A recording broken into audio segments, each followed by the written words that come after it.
Hello there. We are going to be drawing this apple today. That's what we're going to be doing. The first thing I'm going to do is I'm going to give you a mild expression of what we've been learning. And then I'll make the apple not transparent so that way we can actually draw it because your apples in your life are not going to be transparent. But I want to start off by illustrating the purpose of us learning about these triangles, circles, and squares this whole time, right? Um, so what we see when we look at this apple is a few things. One, we can see that it is a very round object, right? Is this even the best color? Like, what's the most visible color? I think it's probably this. So we can see that this apple here is a very round object.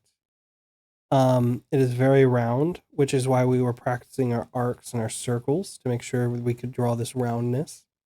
We can see that this base is quite square, the part that it stands on.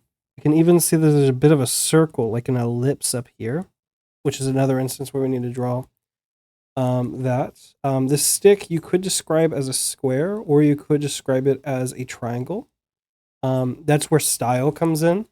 We're all choosing how style works is we're all choosing to describe the same image in different ways. For instance, you could describe the sky as blue, or you could describe it as serene. Either way, you could imagine a quite clear day. But if you describe the sky as dreary, or clouded, or gray, you could describe it in a very different setting. But you have several different words you could use to describe the sky. So when we're describing the stem, for example, you can choose whether or not you want to make it a triangle to be very sharp and angular. And what that does is it causes a sporadic energy. So this looks like it's now sprung forth from the center of this apple. Or you could use a square to describe it, which is quite structural. And that would be something that feels a bit more um, naturalistic and organic in my eyes, right? That feels like it is an object at rest. It is something that you can observe for long periods of time. Whereas the triangle feels more energetic, like, hey, look at me, and then you move on, and it's like a big burst of energy. So we're going to go ahead and describe this with a square for now. And then we have this stem, and this stem is two triangles that are stacked on top of each other. And once again, this is another stylistic choice because you could also describe this leaf as a circle with a tip on it, which is its own description. So you can either describe how this leaf is spreading, if that's a word, spreading out of the apple with these two energetic triangles. So it's just like a tad on, which it is. So it would be an accurate description to say that it is springing out energetically from this apple. Or you could say that this part of the leaf is like very gentle and soft. Like if you pressed your finger against it, it would fold over very, very easily. It doesn't have much resistance. So you could instead describe it as a very soft, organic shape like this. Um, and we're going to go ahead and go with the soft, organic shape for now. So if we pull this aside, we can see that using these very basic shapes, we were able to construct an apple. Um, Now, we usually won't be able to trace the apple, so we will instead use even more simple shapes than we were using because we won't be able to just outline the contour. We will be required to draw fuller shapes. So we will be forced to draw an entire circle in order to embody the space that makes up this apple, right? We'll be forced to make all of these very specific structures in order to make this apple. But if I move this to the side, you can see that both of these accomplish the same goal here of creating this apple. So it doesn't necessarily matter which one you choose to do, um, as long as you're comfortable with doing that particular version. let's move on to the side-by-side drawing, okay? So when you're drawing something that you were attempting to look at, right? And by that I mean if you could imagine this apple is sitting in front of you somewhere in the room, or if you have an apple, just set one next to you so that we can use that instead of my apple, because it would be even better. Because things look very flat in 2D. Like you can see where this edge is, but if you're looking at an apple in real life, because you have two eyes, you'll be able to see just a little bit around the corners because that's how eyes work. And you'll be able to describe an even more accurate than a photograph using your drawing, because you can draw what's around a corner, but you can't take a picture of what's around a corner unless you use a mirror or a curved lens, which exists, by the way. They're very cool. Curved lenses are awesome. So we're going to go ahead and look at the body of this apple. And the first thing I can do is I can look at what this angle is, and I can try to replicate it over here. And then I can go ahead and try to replicate this angle here. And I can use this angle to help me describe this top part of the apple. And I have to figure out exactly how wide I want the apple to be. We can see that there is some distance between these two and the shine. And we can see that this is roughly twice as long. So we can go ahead and visualize that space in our apple to see where the highlight should go. So let's go ahead and put where this highlight should go. And then we can see that on this, there is a bit of a crevice here. So we want to try to illustrate that crevice in ours. And we can go ahead and exaggerate it, because in photography, we can't actually illustrate things in a very specific manner. We can only capture actual reality unless you use Photoshop. But when you're drawing, you can bring attention to things. Like I can say, this is a divot, and I can make it very clear so that everyone who is looking at my illustration can see what I am seeing. I'm seeing here, there is a triangle right here. That is this crevice. And I'm also noticing that there's this interesting sort of divot here. So I want to add that in. There's not a lot of reference material here in this space of the apple. So I can either add that in first, or I can look at the relationship. So I can see that there's a straight line here between the highlight and where that little divot is. So I can go ahead and add my divot, and I know exactly where it is. I see the divot goes down and connects to the triangle. So I can go ahead and do that. And then I can see a little bit above where that crease is, a little bit above it, the line comes out and connects to my little lump. So I now have somewhat accurate representation of the outline of this apple. If I look behind the stem, I can see that there is a crease here that will lead into the leaf. I can see that it goes along this direction. And that's my little crease there. There's a highlight here on this side. There's also a highlight right here. And I can go ahead and add that to my illustration, even in pencil form at the moment. And that is the base of my apple. You can tell already that my art is quite stylized. You can see that this part is straight in my eyes, so I do literally make it straight in my drawing. That's part of stylization. It's you want to represent things the way that you understand them, so that way other people can understand them in the way that you do. That's the whole point of art, is it's a form of communication. You're not delivering them an image, you're delivering them a version of an image in the way that you envisioned it. Let's go ahead and add this stem, and I'm noticing the stem has a very slight curve to it, and the top has a bit of a favored side.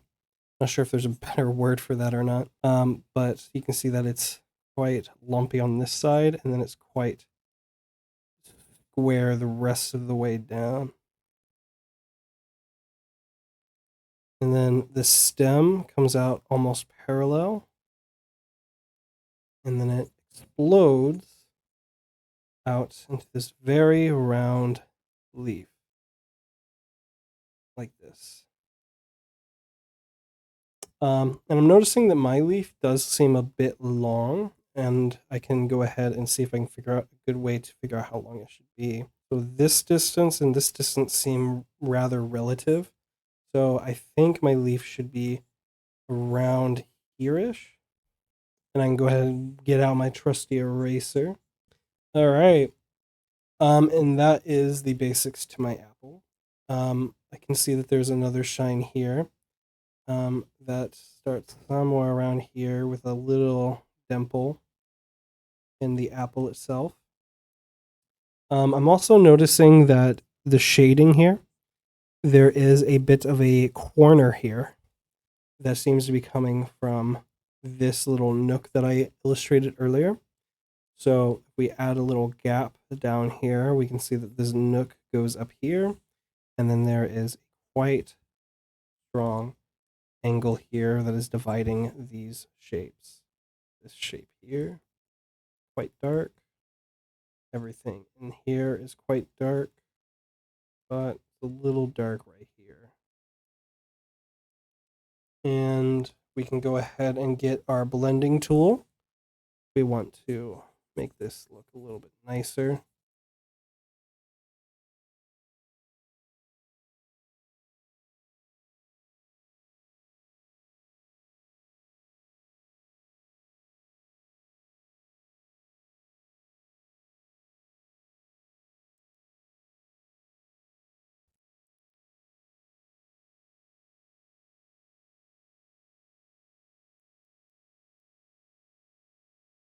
Get my eraser in here. Blend just the edges so it doesn't look so sharp. And that's my apple. Go ahead and compare the two, and we can see that there's quite a few things that don't line up, but we aren't yet intending to make it all line up. My leaf is a little bit long, but you can see what I was talking about. I make this slightly lighter. I increased the emphasis on this divot. I made my stem a little bit longer. The leaf being longer was an accident, but you can see that I apparently did the same thing with the stem, where I made it slightly too long. Now, if we wanted to add shading to this apple, we added a little bit already, but not quite right. We need to erase these guidelines so we can actually properly see it. What we want to do first is figure out where all the darkest parts of the apple are and where all the lightest areas of the apple are. And again, in real life, you can't draw on your apple, but I'm going to just so that way you can see what I'm looking at. I can see that the darkest part of the apple is these two parts right here. So this triangle has a good section of it that is nearly pitch black. And then this little divot has another section to it that is a little bit close to pitch black. And then there's also just a bit of a shadow being cast on the table. We can see that the apple is actually quite shiny on the edge, so we can go ahead and use our eraser to add a highlight right here. And we can go ahead and say that the second darkest part seems to be this space over here. We can go ahead and make that quite dark. And again, use the blend tool for that.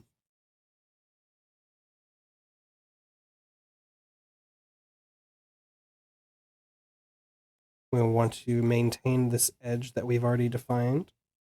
And we can see that this part is actually darker than this part. So we do want to add a little bit of a shadow here. Let me fix that arrow. Okay. Add a little bit of a shadow here, but not as much as on the other side. We have a bit of a shadow here.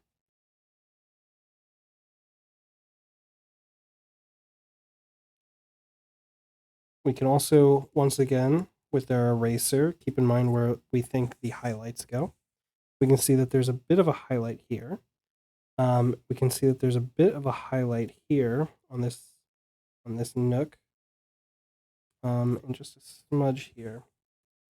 And again, we can blend that out to make sure it is the right shade.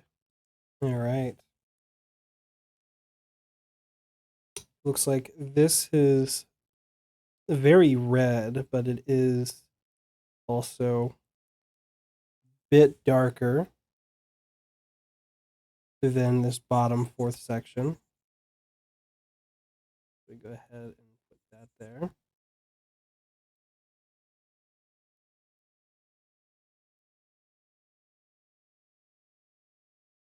And down here, this is the lightest part, but it's not a highlight, so we do need to still add some lines here and blend it out. Still the lightest part.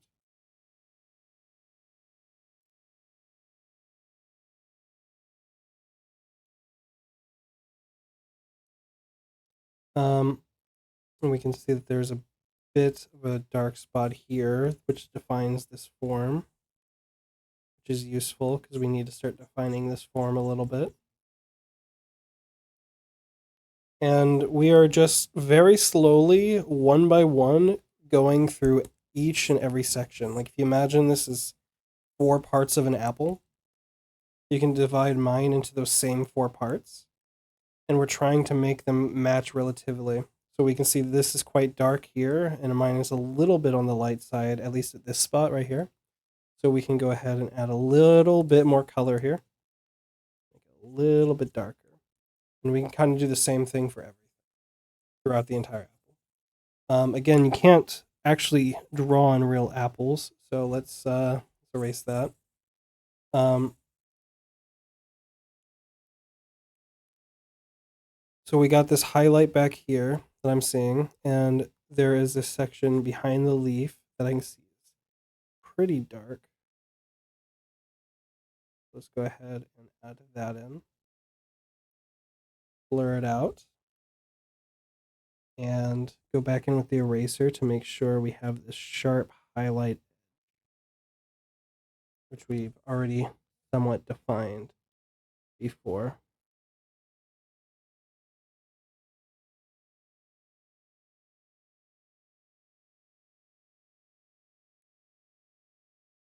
Behind the stem, there is a pretty evident crease. And then there's just like this soft gradient that turns into a highlight from the other side of the apple that we can't quite see. If you could get up and physically walk to the other side of the apple, you don't want to move the apple, not when you're doing this. But if you could physically walk to the other side of the apple, you'd be able to see what the highlight on the other side looks like. And you could use that to your advantage. So that way you could understand the shape in a more definitive aspect. We can go ahead and erase around this apple. Or eraser. If you mess up with your eraser, you can go back in with your pencil, but I can just use undo because I'm doing digital. And erase around this apple. Your eraser is not going to be as incredibly sharp as mine, so you probably won't even have the need to undo anything with your eraser at least. But we can go ahead and make sure we get this nice defined shape. And if you were to essentially continue doing this exact strategy, you could just keep going and going and going and keep refining it more and more and more. And eventually you would end up with more distinct shapes, like the more you went on. I guess less distinct in a way. But what I mean by that is the more that you... So whenever you're finishing an image, you're not actually doing anything new to it. You're just doing this more times. The more times you go through this specific process, the closer you get to whatever your finished image is. So there is no like special secret for making a finished going from a sketch to a finished illustration. You just keep working your sketch until you get to the end point. There is no, oh, my sketch is done. Now it's time to start doing the actual drawing. The sketch is the actual drawing. You just keep refining it until you get to the end. Now, if you're going through an inking process, especially with like cartoons or comic books or anything like that, then there is like an extra process. But if you're doing like just pencil drawing or if you're doing painting, you just keep adding stuff. You don't ever take anything away. Let's go ahead and keep doing this. So we can see there's a light spot on the tip of this. Erase it to redefine the shape slightly. And we can go ahead and we can add the color here. And we can see that the stem is darker than the rest of the apple. So we can go ahead and make that quite dark. Blend that out.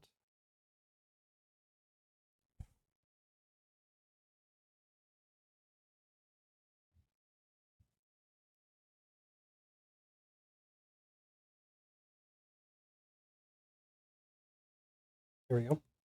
The leaf has essentially a dark half and a light half. So none of it's white. There's basically no highlight on this leaf except for right here at the start. So we can go ahead and color in this whole leaf, but make this side a little bit darker. And then we can blend that out.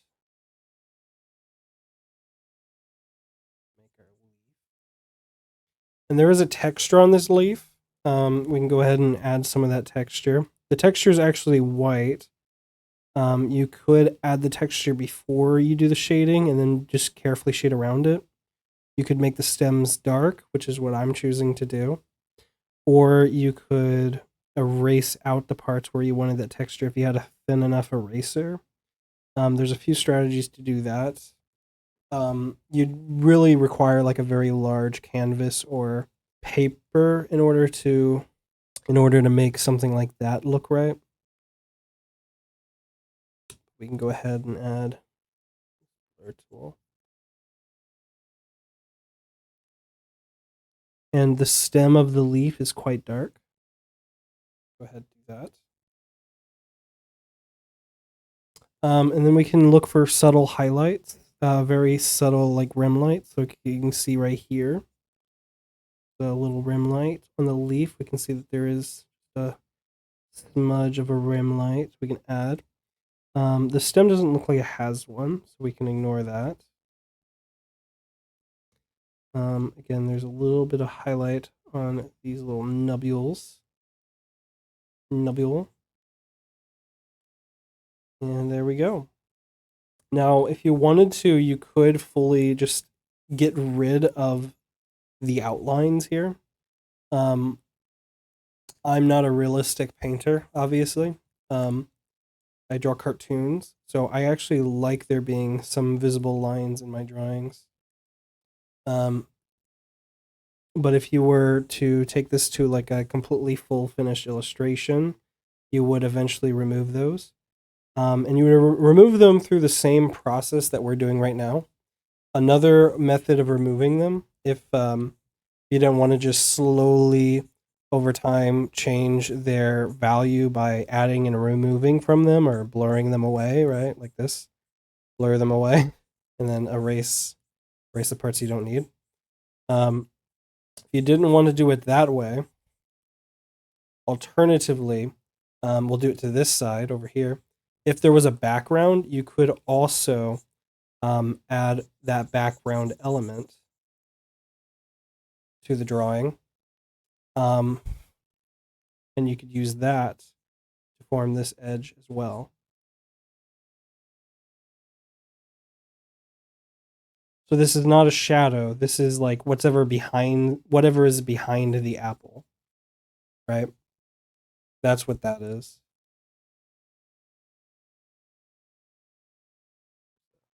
Much of a highlight right here.